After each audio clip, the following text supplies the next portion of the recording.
Ponni upcoming எபிசோட்ல பொன்னியும் சக்தியும் காட்டுல இருந்து பேசிட்டு இருக்காங்க. பொன்னி சொல்றாங்க, நீங்க எதுக்காக இப்போ எனக்காக வெயிட் பண்றீங்க, நீங்க போங்க, நான் கொஞ்சம் இங்கே இருந்துட்டு நான் வந்துக்கிறேன் அப்படின்னு பொன்னி சொன்னதும் சக்தி ஒன்னே, பொன்னி நீ என்ன நினைச்சிட்டு இருக்க, இது என்ன வீடு நினைச்சியா, இது காட்டுல இருக்கும், நம்ம நீ பாட்டுக்கு உன் இஷ்டத்துக்கு போ வரேன்னு சொல்ற, அடம் பிடிக்காம வா பொன்னி, ஒரு நாள் நடக்க முடியலாம் சொல்லு, நான் தூக்கிட்டு போறேன், அதுல எனக்கு எந்த பிரச்சனையும் இல்லை அப்படின்னு சொல்லவும் பொன்னி ஒன்னு, என்ன தூக்கிட்டு போறீங்களா, என்ன தூக்கிட்டு போறதுக்கு நீங்க யாருங்க, ஃபர்ஸ்ட் நீங்க ஒன்னு என்ன தூக்கிட்டு போக வேணாம், நீங்க கிளம்புங்க, நான் பாத்துக்கிறேன் அப்படின்னு பொன்னி சொல்ல சக்தி ஒன்னு, பொன்னி உனக்கு இப்போ என்னதான் பொன்னி பிரச்சனை, நானும் உங்க கூட சேர்ந்து தேடினேன், சிவானி கிடைச்சிட்டா, இப்போ நம்ம வீட்டுக்கு போறோம், ரொம்ப நாள் காட்டில் இருக்க கூடாது பொன்னி, இந்த பச்சை மலை காட்டை பத்தி உனக்கு தெரியாது, ஏதாவது விலங்குகள் வரும், நான் சொல்றது கேளு, கொஞ்சம் ஒரு காமனான் தான், ஒன்று நடந்து வா, இல்லையா சொல்லு, நான் தூக்கிக்கிறேன், தூக்கிக்கிட்டு நான் போறேன், போனா ரோட்ல பைக் இருக்கு, நாம எடுத்துட்டு போயிடலாம் பொன்னி, சொல்றதை கேளு பொன்னி அப்படின்னு சக்தி சொல்ல, பொன்னி முடியவே முடியாது, என்னால உங்க கூட வர முடியாது, உங்களுக்கு ஏன் இப்படி இப்ப என்ன போட்டு டார்ச்சர் பண்றீங்க, நான் கொஞ்சம் இங்க நிம்மதியா இருந்துட்டு வரேன், நீங்க போங்க அப்படின்னு பொன்னி சொல்ல, என்ன பொன்னி நிம்மதியா இருந்துட்டு வரியா, எது நிம்மதி, இந்த காட்டுக்குள்ள தனியா இருக்கிற நிம்மதியா, ஏன் பொன்னி இப்படி என்ன புரிஞ்சுக்கவே மாட்டேன் நீனு அப்படின்னு சக்தி சொல்ல, பொன்னி ஒன்னே இந்த பொய்யான அன்பு காட்டவங்களை யாரையும் நான் புரிஞ்சுக்க வேணாம், அவங்கள பத்தி தெரிஞ்சுக்க வேணாம் அப்படின்னு சொல்ல, பொன்னி உனக்கு என்ன பிரச்சனை, ஆமா அன்னைக்கு நான் சொல்ல வந்த விஷயம் வேற, நீ அதை தப்பா புரிஞ்சுக்கிட்டு அன்னிலிருந்து இன்னிய வரைக்கும் ஏன் இப்படி வார்த்தையிலே எனக்கு கொஞ்சம் கொஞ்சமா கொண்டுகிட்டு இருக்க, அதுக்கு சவனன்னு எனக்கு ஒரு பாட்டில் விஷம் வாங்கி கொடுத்து கொண்டுட்டு பொன்னி அப்படின்னு சொல்ல, இங்க பாருங்க, நான் யாருன்னு உங்களை கொள்றதுக்கு, நீங்க யாருன்னு தெரியாதுங்கிற, நீங்க வேணாங்கிற, நீங்க போங்க, என் வேலையை நான் பாத்துக்கிறேன் அப்படின்னு சக்தி சொல்ல, சக்திகிட்ட பொன்னி சொல்ல, சக்தி ஒன்னே, பொன்னி இப்ப என்ன நான் இங்கிருந்து போகணும் அவ்வளவுதானே, நீ சொல்ற வார்த்தை தான், இனிமே நான் மூஞ்சில முழிக்காம போறதுக்கான வாய்ப்பா கூட இருக்கும் பொன்னி, சொல்லு பொன்னி அப்படின்னு பொன்னிய சக்தி உழுக்க, திடீர்னு பார்த்தா சம்மந்தமே இல்லாம ஒரு ஆதிவாசிங்க மாதிரி காட்டுக்குள்ள இருக்கிறவங்க வந்து ரெண்டு பேரும் பிடிச்சிடறாங்க. பிடிக்கவும் சக்தி ஒண்ணு, ஹலோ யார் நீங்க, என்ன பண்றீங்க, விடுங்க எங்களை விடுங்கன்னு சக்தி இங்க கத்துறாரு, பொன்னியும் கத்துறாங்க, ஆனா அவங்க யாருமே சொல்றதை கேட்காம அப்படியே சக்தியும் பொன்னியும் அழைச்சிட்டு போயிடுறாங்க. போனா அங்க ஒரு கூட்டமே இருக்காங்க, அந்த கூட்டத்தோட தலைவர் வந்து கேட்கிறாரு, என்னாச்சுங்க அப்படின்னு கேட்க, ஐயா இவங்க ரெண்டு பேரும் நம்ம எல்லைக்குள்ள இருந்து அடிச்சுக்கிட்டு இருந்தாங்க, அதுல இவன் இருக்கான அந்த பொண்ணை அடிக்கிறான்யா, துன்புறுத்துறான் அப்படின்னு சொல்ல, அப்படியா, பெண்களை துன்புறுத்துற எந்த ஒரு அரக்கனும் இந்த உலகத்துல இருக்கிறதுக்கு தகுதியானவன் கிடையாது, அவன் கதையை முடிச்சிருங்க அப்படின்னு சொல்ல, சக்தி ஒண்ணு, ஐயோ நீங்க என்ன தப்பா புரிஞ்சுக்கிட்டீங்க, நான் அரக்கம் கிடையாது, நான் சாதாரண மனுஷன்தான், அது இல்ல, அந்த பொண்ணை நான் துன்புறுத்தலைங்க, அவன் என் பொண்டாட்டிங்க அப்படின்னு சொல்ல, என்ன உன் பொண்டாட்டியா, ஐயா இல்லங்க ஐயா, அதுக்கு வாய்ப்பே இல்லை, இவங்க ரெண்டு பேரும் சண்டை போட்டுருந்தாங்க ஐயா, நாங்க பார்த்தோம் அப்படின்னு சொல்ல, அவனு ஒன்னே, ஏமா இவன் புருஷனா அப்படின்னு கேட்கவும், இல்லைங்க இவர் யாருன்னு தெரியாது அப்படின்னு சொல்லவும், உடனே அந்த தலைவர் சொல்றாரு, அப்படியா ஓகே, இன்னைக்கு ஒரு நைட் இவங்களை நம்ம கூட்டத்தில் வச்சுக்கோங்க, காலைல விடிஞ்சதும் அந்த பொண்ணை மட்டும் நம்ம காட்டை விட்டு வெளியே கொண்டு விட்டுருங்க, இவனை கட்டி வைங்க, இவனுக்கு சரியான தண்டனை கொடுக்கணும் அப்படின்னு சொல்ல, இங்க பொன்னி எதையுமே கால வாங்காம அந்த கூட்டத்தோட போயிடுறாங்க. சக்தி இங்க பயந்து போயிருக்காரு, விடிஞ்சா இவங்க என்ன பண்ண போறாங்க, இப்படியாப்பட்ட ஒரு ஆபத்தான நேரத்துல கூட பொன்னி என்னை யாருன்னு தெரியாதுன்னு சொல்றானா, அப்போ பொன்னிக்கு நான் முக்கியமே இல்லையா அப்போ அப்படின்னு சக்தி இங்க ரொம்பவே மனசு உடைஞ்சு போயிடாரு. சக்தி இங்க ரொம்ப மனசு முடிஞ்சு போய் ரொம்ப சோகமா அப்பாவித்தனமா இருக்கிறத பொன்னி தூரமா இருந்து பாக்குறாங்க. இருந்தாலும் நாம அந்த இடத்துல சக்தியை விட்டு கொடுத்துருக்க கூடாதோ அப்படின்னு பொன்னிக்கு லைட்டா மனசுக்குள்ள தோணுது.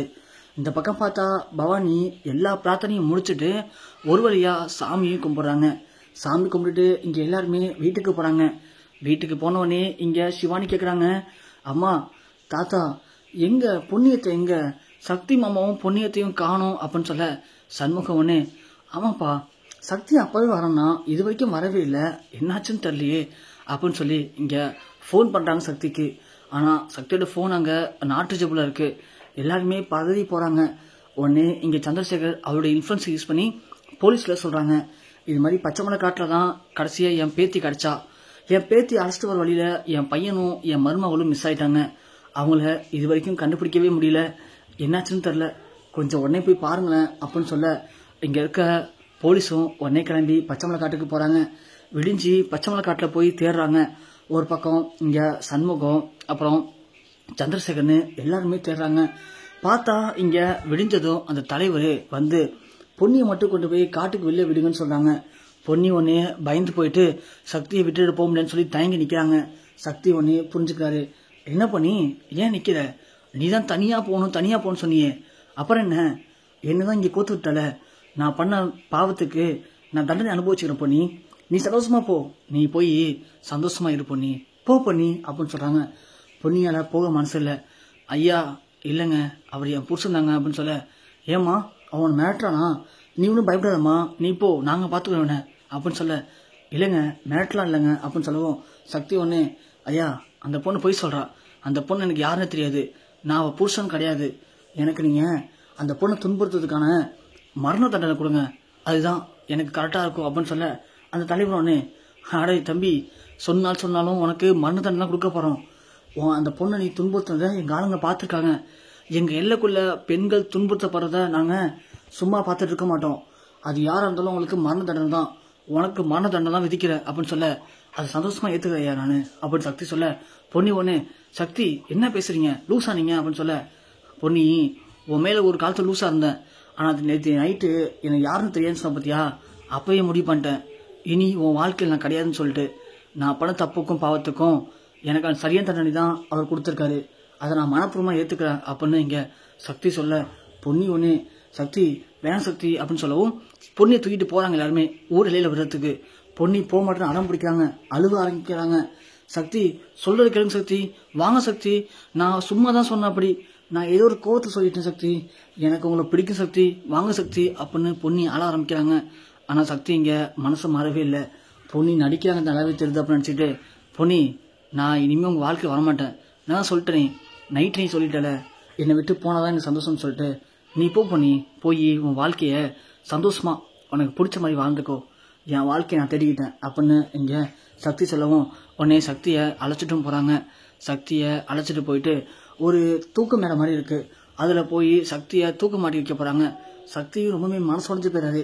பொன்னியை நம்பி நாம ரொம்பவே ஏமாந்துட்டோம், பொன்னிக்கு நம்ம மேல உண்மையான அன்பு பாசம் இல்லை, அப்படி காலம் ஃபுல்லா நம்ம பொன்னியை விரட்டி பொன்னியோட சந்தோஷத்தையும் கெடுக்க வேணாம், அதுக்கு பதில் நாம உண்மையாவே நம்ம கதையை முடிச்சுக்கலாம் அப்படின்ற மாதிரி இங்க சக்தி முடிவு பண்ணிடாரு.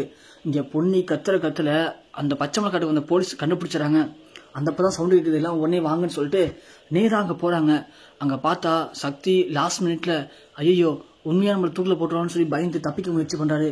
ஆனா எல்லாருமே போய் வலுக்கட்டாயமா போட்டு சக்தி அந்த தூக்கத்துல ஏத்துறாங்க. சக்தியோட கால் மேல போகவும் சக்தி துடிக்கிறாரு. பொன்னி கடந்து கதறாங்க. காட்டா போலீஸ் அங்க வந்துடுறாங்க. வந்தோடனே ஷூட் பண்ணவும் எல்லாருமே அங்க இருந்து தலை வச்சு ஓடிடுறாங்க. உடனே ஓடி போய் சண்முகம் அப்புறம் சந்திரசேகர் போலீஸ்னு சொல்லி எல்லாருமே அந்த கைத்தை வெட்டி சக்தியை பாக்குறாங்க. சக்தி மயங்கிறாரு. பொன்னி கடந்து கதறாங்க. உடனே இங்க போலீஸ் ஜீப்லயே சக்தி அழைச்சிட்டு ஹாஸ்பிட்டல கொண்டு போய் சேர்க்கறாங்க.